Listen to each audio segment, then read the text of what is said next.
Hello everyone, इस video में हम स्क्वायर ऑफ अपोजिशन के सेकंड रिलेशन कंट्रेरी के बारे में डिटेल में स्टडी करेंगे। साथ ही साथ कुछ प्रैक्टिकल क्वेश्चन के साथ साथ प्रीवियस ईयर के भी क्वेश्चंस को भी करेंगे।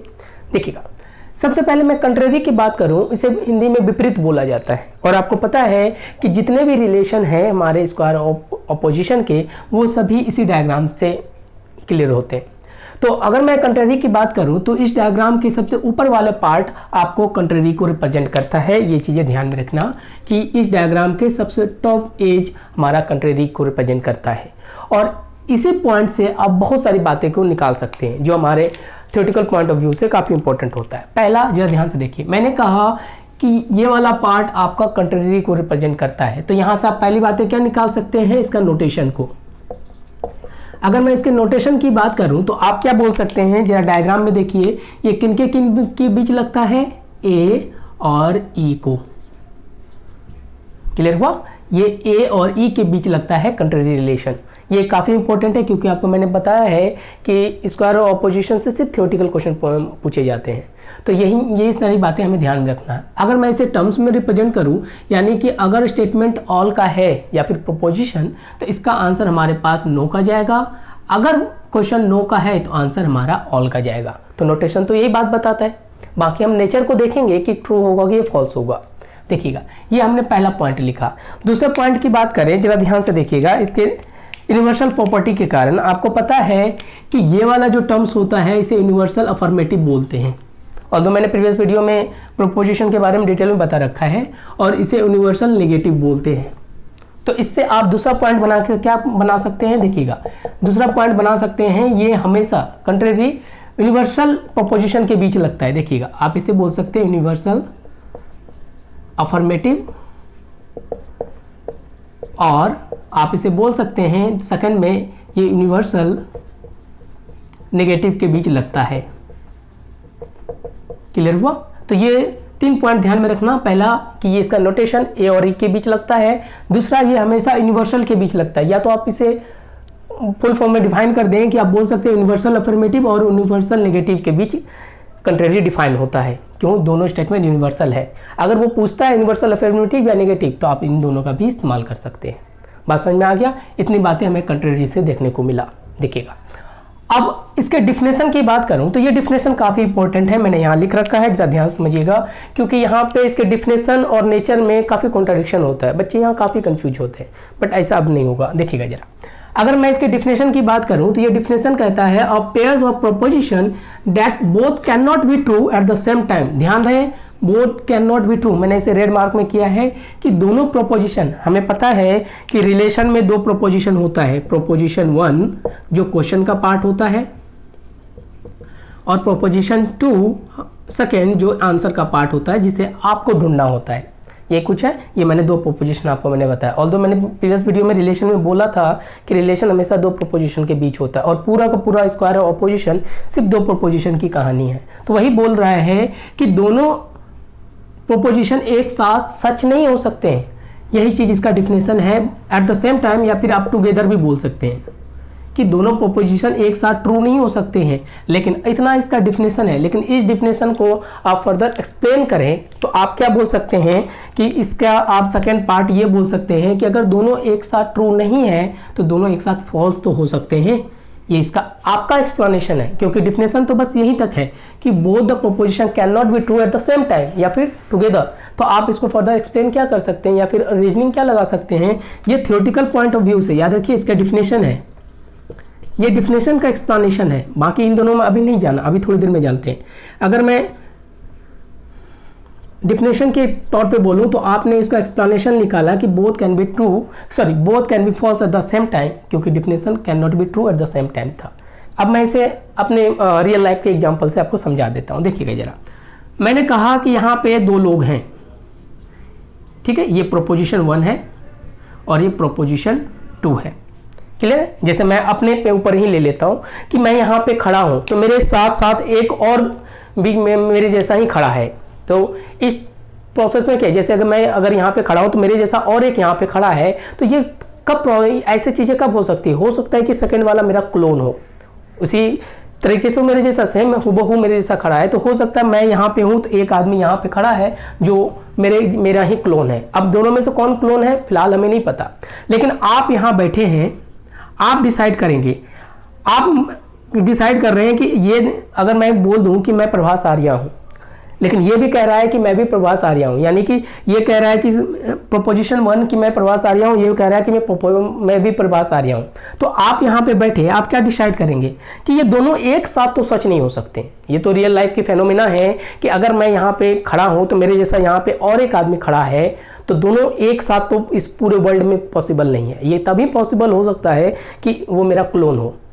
क्लियर है? तो वही चीज़ें मैं यहाँ बता रहा हूँ कि दो लोग एक साथ खड़े हैं, तो मैं कह रहा हूँ ये बाय द वे मैं हूँ और ये भी मेरे जैसा ही वो भी कह रहा है कि मैं भी प्रभास आर्या हूँ। तो आप क्या डिसाइड करेंगे यहाँ पे फर्दर कि नहीं दोनों एक साथ सच तो नहीं हो सकते, पॉसिबल नहीं है। वही चीज़ें मैंने यहाँ लिखा है कि दोनों प्रोपोजिशन एक साथ साथ नहीं हो सकते। ये कह रहा है कि मैं प्रभास यानी मेरे जैसा दूसरा आदमी भी है, वो भी कह रहा है कि मैं भी प्रभास आर्या हूँ, ये भी कह रहा है कि प्रभास आर्या हूँ। तो ये आप बोल सकते हैं कि both can not be true at the same time. ये आपका एक्सप्लेनेशन है, दोनों सच नहीं हो सकते एक साथ, क्योंकि ये रूल ऑफ नेचर के अगेंस्ट है, प्रकृति के नियम के विरुद्ध है कि एक साथ दो आदमी नहीं हो सकता। फिर दूसरा आप क्या एक्सप्लेनेशन कर सकते हैं कि देखिए अगर दोनों सच नहीं हो सकता है तो अगर पहला वाला अगर गलत है, यानी मेरा एक क्लोन बना है, हो सकता है कि दूसरा वाला भी जो बोल रहा है वो भी क्लोन है। यानी अगर मेरे जैसा एक खड़ा है क्लोन, हो सकता है कि 3-4 क्लोन और भी हो और उन्हीं में से ये दोनों हो। तो इसीलिए आप इसका थ्योरेटिकल एक्सप्लेनेशन निकालते हैं कि अगर दोनों एक साथ सच नहीं हो सकते हैं तो दोनों एक साथ गलत जरूर हो सकते हैं। वही चीज़ें मैंने यहाँ लिखाई हैं। क्लियर है? तो कंट्रीरी को आप इस तरह से समझिएगा तो चीज़ें सही हो जाएंगी। देखिएगा, अब तो आपने इसके डिफिनेशन को पूरी तरह से देख लिया, अब इसके नेचर में आइए, क्योंकि आपको पता है कि स्क्वायर ऑफ अपोजिशन के केस में हम नोटेशन के साथ, नोटेशन सब डिसाइड करता है कि अगर ऑल का क्वेश्चन दिया है तो हमें आंसर किस टर्म्स का बनाना है, वो नो का। लेकिन सेकंड टर्म्स होता है नेचर, क्योंकि नेचर जब तक नहीं पता होगा तो हम नोटेशन का यूज नहीं कर सकते हैं। क्लियर है? अब आइए, अगर मैं नेचर पॉइंट ऑफ व्यू से बात करूं तो यहाँ पे ये दो नेचर निकल के आते हैं। वो क्या है जरा ध्यान से देख लीजिएगा। फिर से मैं 2 एग्जाम्पल ले लेता हूँ, ये देखिएगा वही 2 एग्जाम्पल है। ये मान लीजिए प्रोपोजिशन 1 है, प्रोपोजिशन 2 है। यानी प्रोपोजिशन 1 क्वेश्चन का पार्ट होगा, प्रोपोजिशन 2 आपके पास आंसर जो आपको ढूंढना है। अब इसे ध्यान से समझिए। प्रोपोजिशन 1 पहले ही कह देता है कि क्वेश्चन, क्योंकि एग्जामिनर पहले ही, यानी मेरे ऊपर मैंने जैसा एक लोग और खड़ा है और मेरे ऊपर पहले से टैग लग गया कि मैं ट्रू हूं। 2 लोग आप यहाँ डिसाइड करने वाले हैं, ये आप हैं। तो आपने देखा कि मेरे ऊपर पहले ही टैग लग गया कि मैं ट्रू हूं, ये एग्जामिनर डिसाइड कर दिया। तब आप पूरी तरह से सर्टेन हो जाते हैं कि अगर पहला वाला प्रभास आर्या है, वो क्वेश्चन में लिख दिया गया है, यानी इसके ऊपर टैग लगा हुआ है मेरे पास कि ये ट्रू है, तो आप सेकंड बोल सकते हैं सेकंड मस्ट बी फॉल्स। ये चीज़ें ध्यान में रखिएगा।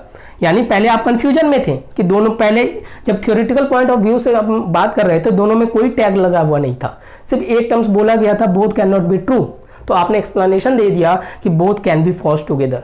लेकिन अब जब नेचर की बात करते हैं तो नेचर में बोला गया कि पहला वाला में ही टैग लगा दिया गया कि ये वाला ट्रू है, इसके बॉडी में ही टैग लग गया कि मैं ट्रू हूँ।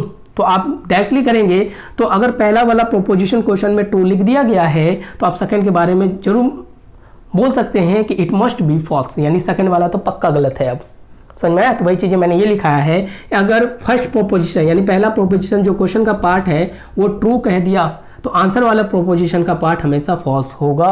ये चीज़ें ध्यान में रखिएगा। किनके बीच होगा वो नोटेशन तय करेगा। समझ में आ गया? अब आइए, सेकंड केस कहता है अगर पहला वाला ही, यानी कि एग्जामिनर ने पहले वाले को फॉल्स बोला है, ध्यान में रखिएगा, एग्जामिनर ने, मैंने कहा कि पहले वाले को फॉल्स बोल दिया है, यानी मेरे जैसा एक इंसान और भी खड़ा है और मेरे ऊपर ही टैग लग गया कि मैं फॉल्स हूं।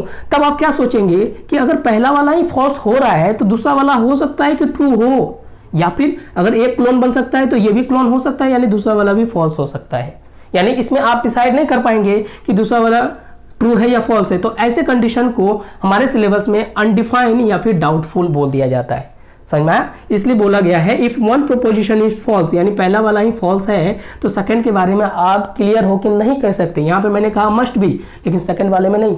अगर पहला वाला ट्रू है तो सेकंड मस्ट बी फॉल्स, ये पक्का है, यानी मैं रियल हूँ तो सेकंड वाला जितने भी होंगे, मेरे जैसा 10-15 होंगे तो सबके सब फॉल्स होंगे, ये आप ये कंफर्म है, क्योंकि पहले वाले के ऊपर टैग लगा दिया गया है।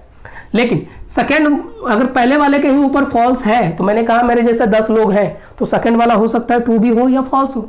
तो ऐसे कॉन्ट्राडिक्टरी इक्वेशन को हमारे सिलेबस में बोल दिया जाता है। तब ऐसे केस में आंसर आप अनडिफाइंड में दे दीजिए, डाउटफुल में दे दीजिए, या फिर कैन नॉट डिटरमाइन में दे दीजिए। तो ये तीनों आंसर हमारे पास सेकंड वाले केस में जाता है। अगर पहले वाले को उन्होंने फॉल्स कर दिया तो आप डाउटफुल बोल दीजिए, अनडिफाइंड बोल दीजिए, या कांट बी डिटरमाइन बोल दीजिए। आपको सिलेबस में ये तीनों का तीनों वर्ड देखने को मिलेंगे। तो ये आपका डिटेल एक्सप्लेनेशन था आपके पास कंट्रेरी का। अब पहले मैं कुछ प्रैक्टिकल क्वेश्चन दिखा देता हूँ, फिर हम प्रीवियस ईयर के क्वेश्चन पे चलेंगे। देखिएगा जरा,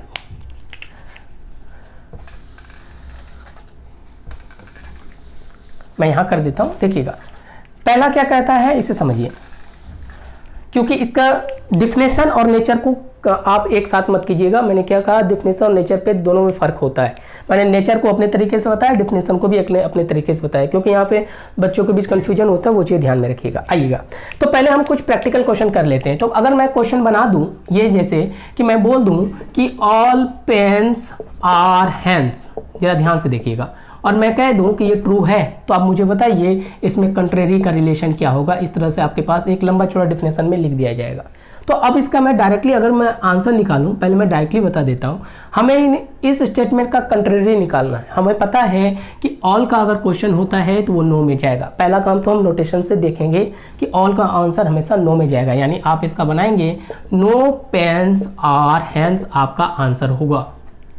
क्लियर है। लेकिन अब तय करेगा इसका नेचर कि अगर पहला स्टेटमेंट ट्रू है तो रूल क्या कहता है, if first proposition is true then second must be false. चाहे सेकंड के बाद थर्ड फोर्थ कुछ भी हो जाए, सबका सब फॉल्स होगा। आप यहाँ पे फॉल्स कहने के लिए बिल्कुल तैयार है।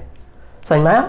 सेकंड क्वेश्चन देखिए प्रैक्टिकल। मैं इसी को अगर ऐसे लिख दूं कि all pens are hands, clear. लेकिन मैंने पहले वाले को ही मैंने फॉल्स बोल दिया, तो अब आप बोलेंगे कि कंट्रेरी आप लिखे इसका, तो कंट्रेरी देखिए ऑल के अकॉर्डिंग हमारा कंट्रेरी नो का होगा, बट हमें लिखने की जरूरत नहीं है। क्यों, इस केस में अगर आंसर आपके पास पहले ही वाले को फॉल्स बोल दिया गया है तो जाहिर सी बात है एक क्लोन हो सकता है, तो बहुत सारे क्लोन हो सकते हैं, लेकिन उसमें से कौन सही कौन सा गलत नहीं बता सकते। तो इसलिए सेकंड वाले का आंसर आप डायरेक्टली डाउटफुल या फिर अनडिफाइंड या फिर कैन नॉट डिटरमाइंड, जो भी हो आप लिख सकते हैं। जाहिर सी बात है कैसे डिटरमाइन करेंगे, पॉसिबल ही नहीं है। तो ये चीज़ें ध्यान में रखिएगा। एज इट इज अगर मैं चाहूँ नो से क्वेश्चन बना लूँ तो उसका आंसर ऑल से आ जाएगा, बट ये नेचर ध्यान में रखिएगा। तो क्लियर है। तो ये हमारे पास कुछ प्रैक्टिकल क्वेश्चन थे। अब हम कुछ प्रीवियस ईयर के क्वेश्चन आपको दिखा देता हूँ, वो देखिएगा। प्रीवियस ईयर के यहाँ पे क्वेश्चन मैंने दिखाया है। तो पहला ये क्वेश्चन काफ़ी पॉपुलर हुआ था, काफ़ी पूछा गया था। ये क्वेश्चन बोला गया कि no mens are honest is taken to be true. No man are honest, उन्होंने एक प्रपोजिशन लिया और उसको उन्होंने ट्रू बोल दिया। उसके बाद बोला गया which one of the following relation determine the contrary proposition. तो अब बताइए कि इस रिलेशन का ये वाला जो प्रोपोजिशन का कंट्रेरी क्या बनेगा। तो अभी थोड़ा ध्यान में रखने वाली बात क्या है, देखिएगा। बोला गया नो मेन्स आर ऑनेस्ट, ये ट्रू है। तो पहला काम क्या करना है कि हमें नो का रिलेशन किससे बनेगा, ऑल का। पहला काम नोटेशन को देखना। आप ऊपर से गए नीचे देखिए, ये तो कभी नहीं होगा, ठीक है। इसे एलिमिनेशन मेथड कहते हैं। इतना तो पता हो गया कि पहला वाला ऑप्शन नहीं होगा। दूसरा देखिए ऑल का हो सकता है, all men are honest, all men are honest. यहाँ पे दो है, लेकिन अब आपको ध्यान में ये नेचर देखना है कि पहला वाला ट्रू है तो आंसर नो का ऑल में जाएगा, लेकिन यहाँ पे दो ऑल है, लेकिन कौन सा। तो यहाँ बोला गया अगर पहला ट्रू है तो सेकंड मस्ट बी फॉल्स। जरा ध्यान से देखिएगा, ये वाला नहीं हो सकता, ऑल का तो है लेकिन ये ट्रू है, इसलिए ये नहीं होगा। तो हमारा आंसर सी चला जाएगा, all men are honest. Answer आपका सी, यानी कि उसका वैल्यू फॉल्स में जाना, क्योंकि नो का नोटेशन ऑल के साथ बनता और ये फॉल्स में होना चाहिए था। लेकिन आपको एग्जामिनर कंफ्यूज करने के लिए एक डाउटफुल या अनडिफाइंड का भी ऑप्शन दे रखा था। तो ये चीज़ें थोड़ा ध्यान में लेके चलिएगा।